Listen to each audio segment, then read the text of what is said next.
Hello, my name is Devin Cott Thompson, and I'm going to be presenting about my work for the health research program this summer, where I worked alongside Dr. Corey Aker of the Center for Cell Analysis and Modeling as we did research on voltage-sensitive dye characterization using patch clamp electrophysiology.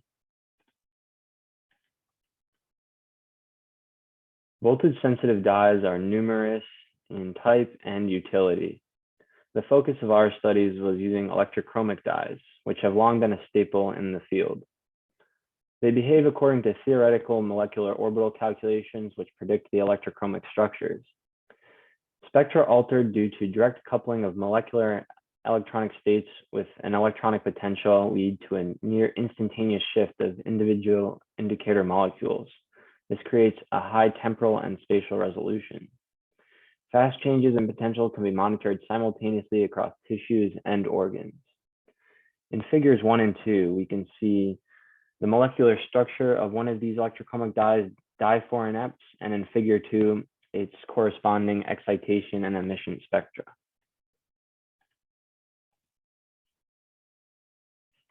The objectives for this summer were to perform patch clamp electrophysiology simultaneously with epifluorescent imaging in order to characterize dyes.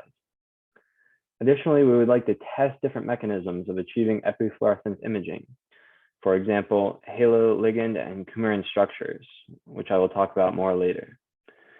Additionally, we'd like to test ratiometric voltage imaging for recording and measuring action potentials.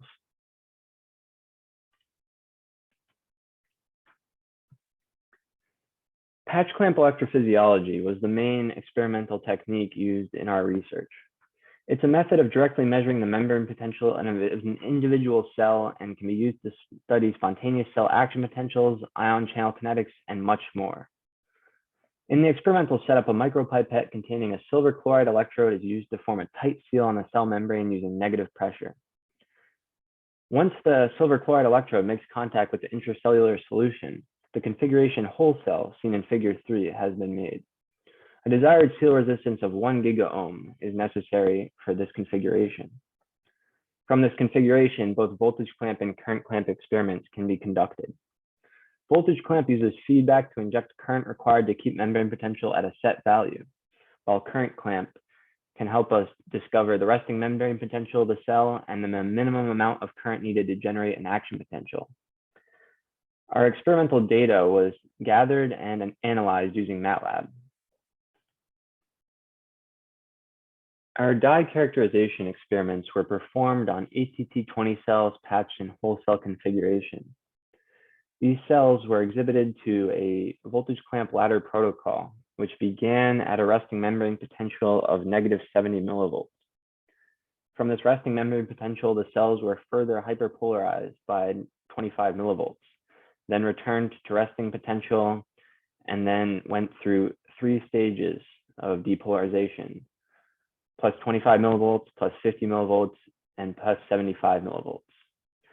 These stages of clamp protocol can be seen in figures 4 and 6 for di4NEPs and for di4NEP PDHQ accordingly. As can be seen in both electrochromic dyes, the hyperpolarization stages leads to a positive increase in epifluorescence, while the depolarization stages leads to a decrease in fluorescence. Voltage sensitive dye epifluorescent data was analyzed for sensitivity at different wavelengths using MATLAB. This data can be seen in figure 5 for di4NEPs and figure 7 for di4NEP PDHQ.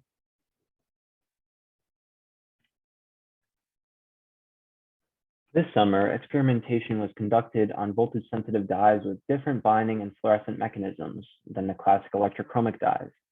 It is important to discover new, more sensitive and precise voltage-sensitive dye technologies with applications across healthcare, pharmacology, and research. In this experimentation, voltage clamp pulse experiments were conducted on a halo ligand binding DPA quencher, PY7014, using ATT20 cells with the M-neon and halo tag proteins. It was hypothesized that PY7014 would behave as a FRET quencher, FRET meaning Forster resonance energy transfer. This means that as the DPA quencher is pulled closer to the cell membrane due to a voltage clamp response, the amount of fluorescence exhibited by the M-neon proteins would decrease. The results of this experimentation can be seen in figures 8 through 10. In figure 8, we can see the voltage clamp pulse experiment on an ATT20 cell stained with PY7014 with the excess washed from the bath. No sensitivity was detected.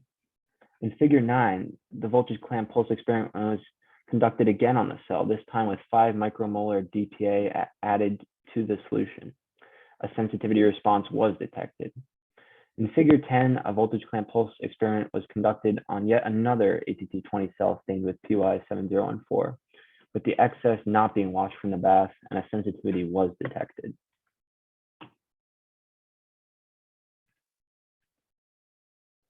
Knowing that the halotag ligand quencher PY7014 binds to halotag proteins connected to intracellular M-neon proteins, especially transfected in the ATT20 cells, we had hypothesized that PY7014 would behave as a FRET quencher to M-neon. However, when the excess PY7014 is washed, there was no response in the M-neon fluorescence to a voltage pulse. Then when a free DPA was added, being a known FRET quencher, we received a response in the same cell. The experiment was then conducted on another cell with the PY7014 not being washed, and M-neon fluorescence did respond to a voltage clamp pulse. This led us to potentially believe that PY7014 was behaving as a FRET quencher in the bath, but not once bound to the halotag proteins. As previously mentioned, voltage-sensitive dyes have applications across healthcare, pharmacology, and research. In figure 11, we can see an example of voltage-sensitive dyes being used in a research study.